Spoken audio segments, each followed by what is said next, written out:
Hello guys, my name is Divyaranjan Sahu और आज हम डिस्कस करने वाले हैं बोर्स एटॉमिक मॉडल के बारे में।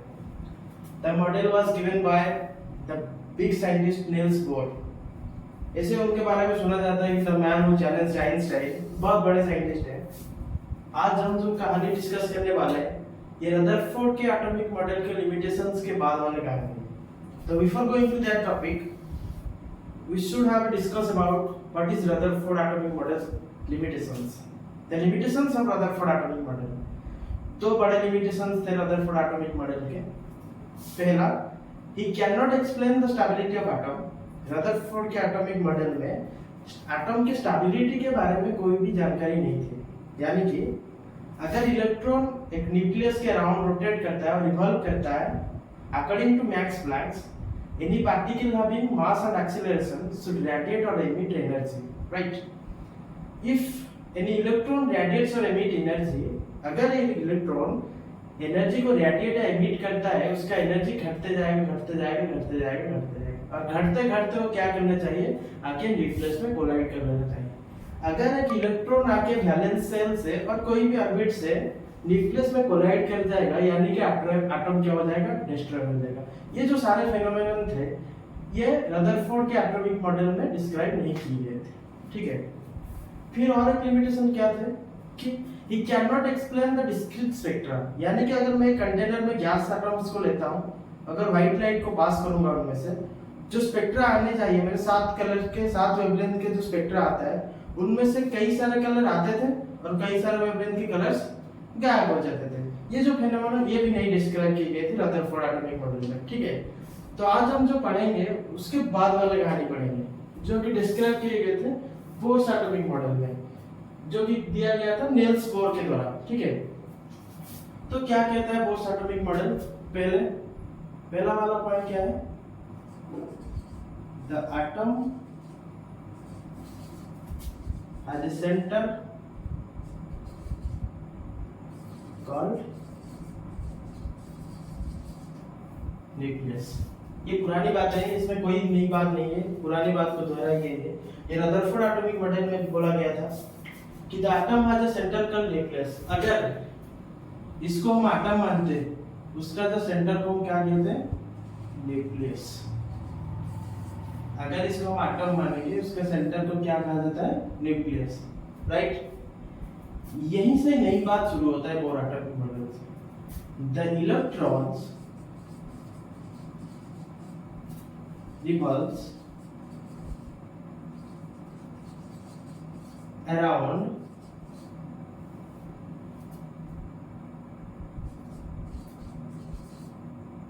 only fixed circular orbits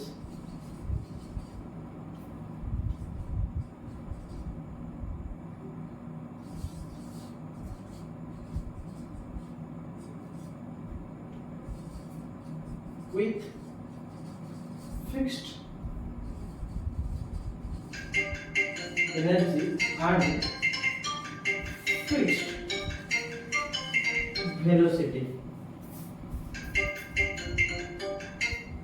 The electrons revolves around only fixed circular orbits with fixed energy and fixed velocity, right?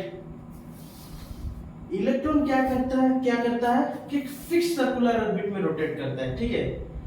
Fix circular orbit यानी कि इलेक्ट्रॉन न्यूक्लियस से कहीं फिक्स डिस्टेंस में पाया जा सकता है। फिक्स डिस्टेंस में कोई फिक्स सर्कुलर ऑर्बिट में पाया जा सकता है, ठीक है। According to Rutherford atomic model क्या था? Electron revolves around circular orbits. वहां पे कोई भी डेफिनेशन नहीं था कि कोई भी डिस्क्रिप्शन नहीं था कि इलेक्ट्रॉन कितने डिस्टेंस पे और कौन सी ऑर्बिट में पाया जा सकता है, ठीक है। लेकिन बोर्स क्या कहते हैं? Electron revolves around only fix circular orbits. Electron क्या करता है? फिक्स सर्कुलर ऑर्बिट में पाया जा सकता है, right. Sorry for the disturbance, चलिए फिर से शुरू करते हैं। The electrons revolves around only fix circular orbits with fixed energy and fixed velocity. Bourse atomic model के द्वारा क्या हुआ था?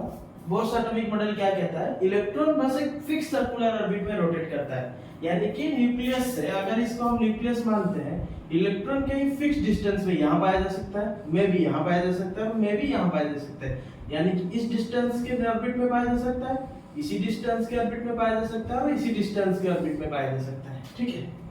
इलेक्ट्रॉन रिवॉल्व्स अराउंड फिक्स्ड और circular orbits according to Bohr atomic model.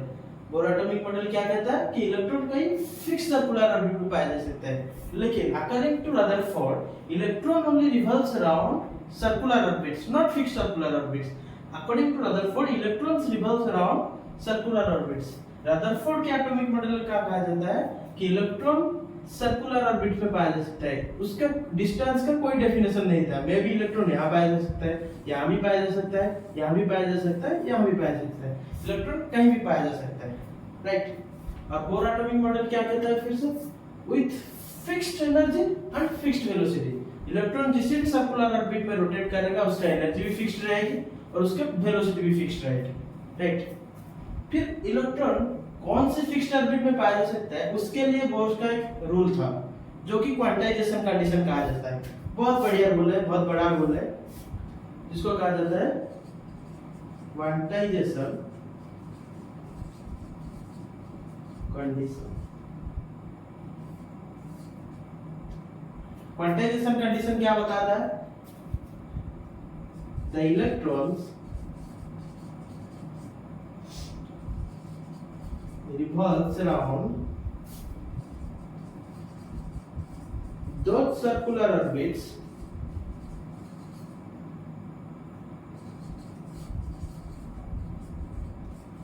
for which angular momentum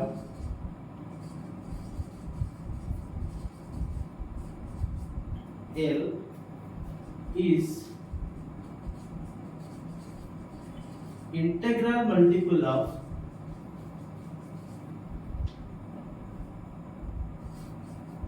h by 2 pi।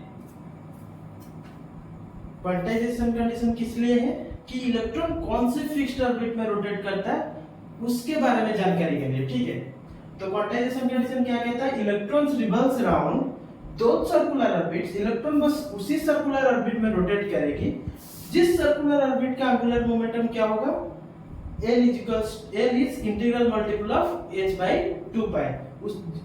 उसी circular orbit में rotate करेगी जिसके एंगुलर मोमेंटम क्या है, integral multiple of h by 2 pi। यानी कि हम इलेक्ट्रॉन इसी ऑर्बिट में पाया जा सकता है जहां पे L h by 2 pi हो, उसी सर्कुलर ऑर्बिट में पाया जा सकता है जहां पे L 2h by 2 pi हो, और उसी सर्कुलर ऑर्बिट में पाया जा सकता है जहां पे L 3h by 2 pi हो, ठीक है। L कहां पे पाया जा सकता है, L h by 2 pi में पाया जा सकता है, L 2h by 2 pi में पाया जा सकता है, L 3h by 2 pi में पाया जा सकता है। यानी कि जिस ऑर्बिट का angular momentum h by 2 pi हो या 2h by 2 pi हो या 3h by 2 pi हो, उसी ऑर्बिट में ही इलेक्ट्रॉन पाया जा सकता है, राइट। क्वांटाइजेशन कंडीशन का मतलब क्या हुआ कि इलेक्ट्रॉन का एंगुलर मोमेंटम क्या है, क्वांटाइज्ड है, यानी कि प्रेजेंट इन फिक्स्ड अमाउंट, यानी कि प्रेजेंट इन फिक्स्ड अमाउंट, यानी कि इलेक्ट्रॉन का एंगुलर मोमेंटम क्या है, फिक्स्ड अमाउंट में प्रेजेंट है। इलेक्ट्रॉन यहाँ पाया जा सकता है जहां पे angular momentum h by 2 pi हो, में भी यहाँ पाया जा सकता है जहां पे 2h by 2 pi हो, यहाँ भी पाया जा सकता है जहां पे 3h by 2 pi हो। फिर से इलेक्ट्रॉन वहीं पे पाया जा सकता है जहां पे angular momentum h by 2 pi हो, वहीं पे पाया जा सकता है जहां पे angular momentum 2h by 2 pi हो, वहीं पे पाया जा सकता है जहां पे angular momentum 3h by 2 pi हो। लेकिन इलेक्ट्रॉन अगर ये h by 2 pi हो और ये 2h by 2 pi हो, इसके बीच में कहीं नहीं पाया जा सकता है, यानी कि you will never get any value of angular momentum L is equals to 3 by 2 h by 2 pi, right। इसको क्या कहते हैं, 1.5 h by 2 pi। You will never get any value of angular momentum like 3 by 2 h by 2 pi। मतलब कहीं बीच में electron नहीं पाया जा सकता है, फिक्स्ड अमाउंट में पाया जा सकता है, 2h by 2 pi में पाया जा सकता है, 3h by 2 pi में पाया जा सकता है, उसके बीच में कहीं नहीं पाया जा सकता, राइट। तो हम इसको क्या लिख सकते हैं कि L is equals to n h by 2 pi, यानी कि एंगुलर मोमेंटम क्या है, integral multiple of h by 2 pi। Integral multiple of h by 2 पाई, जहां पे n क्या है, इंटीजर है, और n को क्या कह सकते हैं, सेल नंबर, यानी कि for n is equals to 1 k cell, n is equals to l cell, n is equals to 3 m cell and so on. और h क्या है यहाँ पे, h is Planck's constant, Planck's constant, जिसका value क्या है 6.636 into 10 to the power minus 34 joule पर second, right. तो ये क्या है, क्वांटाइजेशन कंडीशन। इलेक्ट्रॉन क्या किस ऑर्बिट में पाया जा सकता है, उसी ऑर्बिट में पाया जा सकता है जिसका एंगुलर मोमेंटम क्या है, integral multiple of h by 2 pi. देखिए फिर से रदरफोर्ड एटॉमिक मॉडल में क्या हो रहा था, electron revolves around circular, electron revolve around nucleus in circular orbit, यानी कि हमको डिस्टेंस के बारे में और किसी सर्कुलर ऑर्बिट में रोटेट करता है उसके बारे में कोई जानकारी नहीं थी। there are no proper definitions of where the electron is rotating, right? लेकिन according to Bohr atomic model क्या होता है, electron revolves around fix circular orbit. Electron क्या करता है, फिक्स सर्कुलर ऑर्बिट में रोटेट करता है, जो कि कहीं फिक्स डिस्टेंस पे पाया जा सकता है न्यूक्लियस से, यहाँ पाया जा सकता है, मे भी यहाँ भी पाया जा सकता है, मे भी यहाँ भी पाया जा सकता है, राइट। और सॉरी, और इलेक्ट्रॉन की एनर्जी भी फिक्स्ड है और वहां पे वेलोसिटी भी फिक्स्ड रहेगी, ठीक है। फिर आया क्वांटाइजेशन कंडीशन के बारे में। क्वांटाइजेशन कंडीशन क्या कहता है, the electron revolves around those circular orbit, electron बस उन्हीं सर्कुलर ऑर्बिट में रोटेट करेगी जिन जिन सर्कुलर ऑर्बिट के एंगुलर मोमेंटम क्या होता है, integral multiple of h by 2 pi, यानी कि h बाय 2 पाई में पाया जा सकता है, यानी कि एंगुलर मोमेंटम 2h बाय 2 पाई में पाया जा सकता है, यानी कि एंगुलर मोमेंटम 3h बाय 2 पाई में भी पाया जा सकता है, राइट। और यहाँ पे n को क्या कहा जाता है, इंटीजर का, इंटीजर n क्या है, इंटीजर, और n को क्या क्या कहा जाता है, सेल नंबर, यानी कि n इक्वल्स टू 1 पे k सेल, 2 पे l सेल, 3 पे m सेल। h क्या है, प्लैंक्स कांस्टेंट, जिसका वैल्यू है 6.636 into 10 to the power minus 34 joule पर सेकंड। फिर आया हमारा एंगुलर मोमेंटम के बारे में, एक नई टर्म एंगुलर मोमेंटम, उसके बारे में डिस्कस करेंगे, ठीक है। एंगुलर मोमेंटम है, उसके बारे में डिस्कस करेंगे अभी, पहले इसको नोट कर लेते हैं।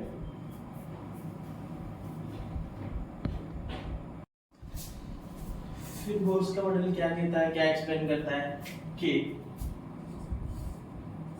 The electrostatic force between the electron and the nucleus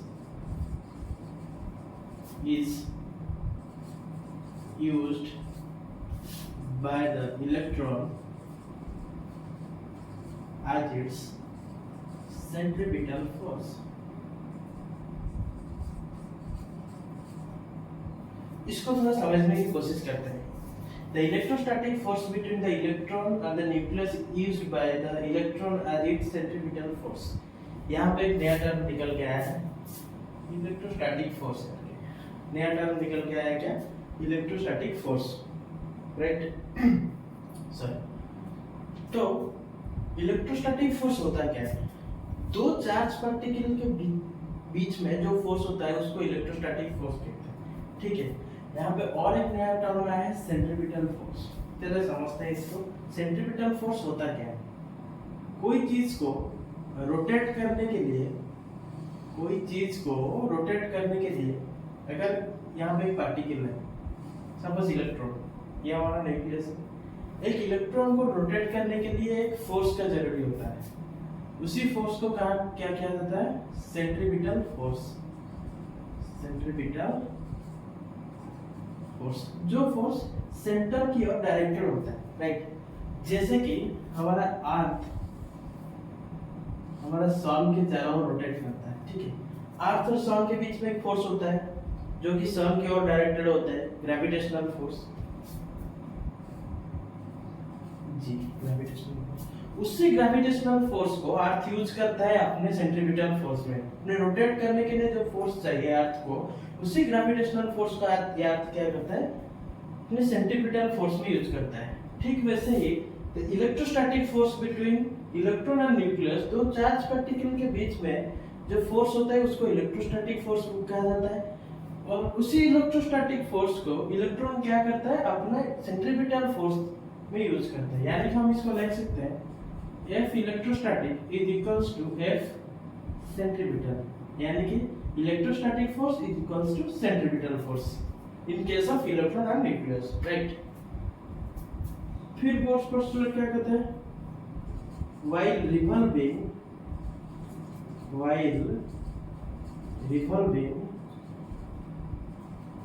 in a fixed circular orbit,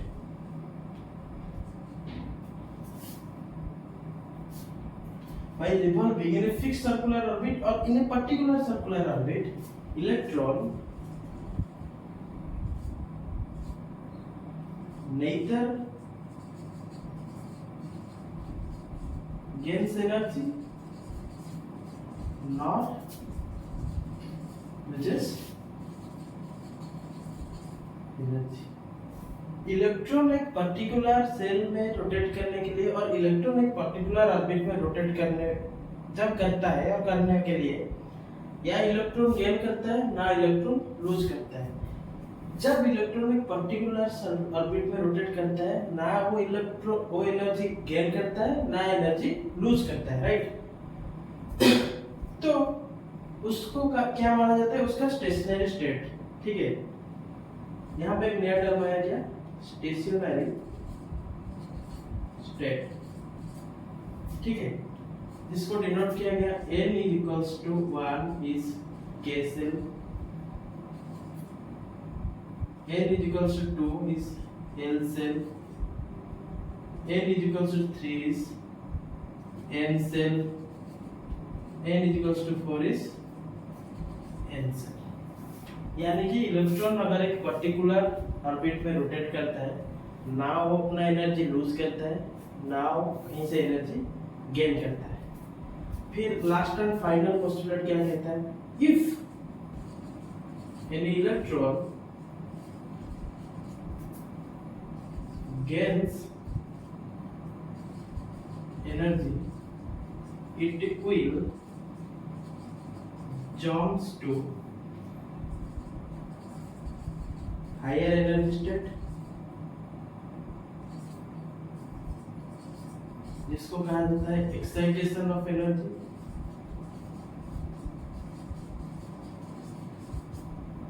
और if the electron loses energy, it will jumps to lower energy state, जिसको कहा जाता है डी एक्साइटेशन ऑफ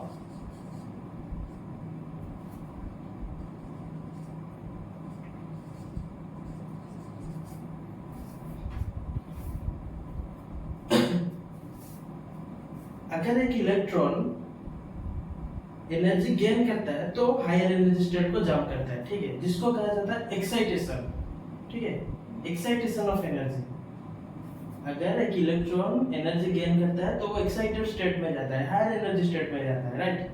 अगर कोई इलेक्ट्रॉन एनर्जी लूज करता है, अगर कोई इलेक्ट्रॉन एनर्जी लूज करता है तो लोअर एनर्जी स्टेट में आता है, जिसको हम कहते हैं डी एक्साइटेशन ऑफ इलेक्ट्रॉन या डी एक्साइटेशन ऑफ एनर्जी और डी एक्साइटेड स्टेट। इलेक्ट्रॉन अगर एनर्जी गेन करेगा वो हायर एनर्जी स्टेट में जाएगा, जिसको हम कहते हैं एक्साइटेड स्टेट। अगर वो एनर्जी लूज करेगा वो आएगा लोअर एनर्जी स्टेट, यानी कि जिसको हम कहते हैं डी एक्साइटेड स्टेट। यानी कि हमारा कंप्लीट बोर्स मॉडल में क्या कहता है बोर्स मॉडल। अगर मैं एक एग्जांपल लेता हूँ क्लास की, ठीक है, मैं क्लास में सपोज मैं एक डेस्क लगाता हूँ, मैं डेस्क यहाँ पे एक लगाया और 1 मीटर छोड़ के नेक्स्ट डेस्क लगाया और 2 मीटर छोड़ के तीसरा डेस्क लगाया, ठीक है। यानी कि मैं बच्चों को पहला डेस्क में बैठा सकता हूँ, नहीं तो सेकंड डेस्क में बैठा सकता हूँ, नहीं तो थर्ड डेस्क पे बैठा सकता हूँ, राइट। अगर मैं क्लासेस की बात करूँ, मैं फर्स्ट डेस्क को 90% वालों के लिए फिक्स किया, नेक्स्ट डेस्क को 80% वालों के लिए, नेक्स्ट डेस्क को 70% वालों के लिए, ठीक है। हो सकता है 60% वाला डेस्क हो ही ना, ठीक है। एनर्जी तो फिक्स्ड एनर्जी है ना, 90% हो सकता है, 80% हो सकता है, 70% हो सकता है, 60% हो ही ना, डायरेक्ट 50% हो सकता है, राइट। तो अगर मैं 90, 80 और 70 डेस्क ले आऊँ, फॉर एग्जाम्पल अगर बच्चों आएंगे, मैं पहला डेस्क में फिर सिर्फ 90% वालों को ही बिठा सकता हूँ, नेक्स्ट डेस्क में 80% वालों को ही बिठा सकता हूँ, और तीसरा डेस्क में बस 70% वालों को बिठा सकता हूँ। अगर कोई 70% वाला नेक्स्ट एग्जाम में 90% लेके आता है, तो क्या करेगा, हायर एनर्जी स्टेट में आएगा, यानी कि 90% वाला डेस्क में आ जाएगा, उसका एनर्जी शिफ्ट होगा, राइट। रदरफोर्ड एटॉमिक मॉडल में क्या होता है, रदरफोर्ड ने बोला कि चटाई बिछा दो, बच्चों को कहीं पे भी बिठा दो, यानी कि इलेक्ट्रॉन कहीं पे भी रिवॉल्व कर सकता है। लेकिन बोर्स क्या कहता है, electron revolve around the nucleus in fixed circular orbits, यानी कि मैं पहले डेस्क में बैठा सकता हूँ और 1 मीटर छोड़ के बिठा सकता हूँ और 2 मीटर छोड़ के बिठा सकता हूँ, बीच में कहीं नहीं बिठा सकता, राइट। और एक एग्जांपल ले सकते हैं, अगर आप 6th क्लास में पढ़ते हैं, पास किए तो 7th, फेल हुए तो 6th, 6.5 क्लास तो डिफाइन नहीं है ना हमारे स्कूल में, पास किए तो 7th, फेल हुए तो 6th, 6.5 तो क्लास तो डिफाइन ही नहीं है। तो this is all about our Bohr's atomic model. Thank you and have a nice day.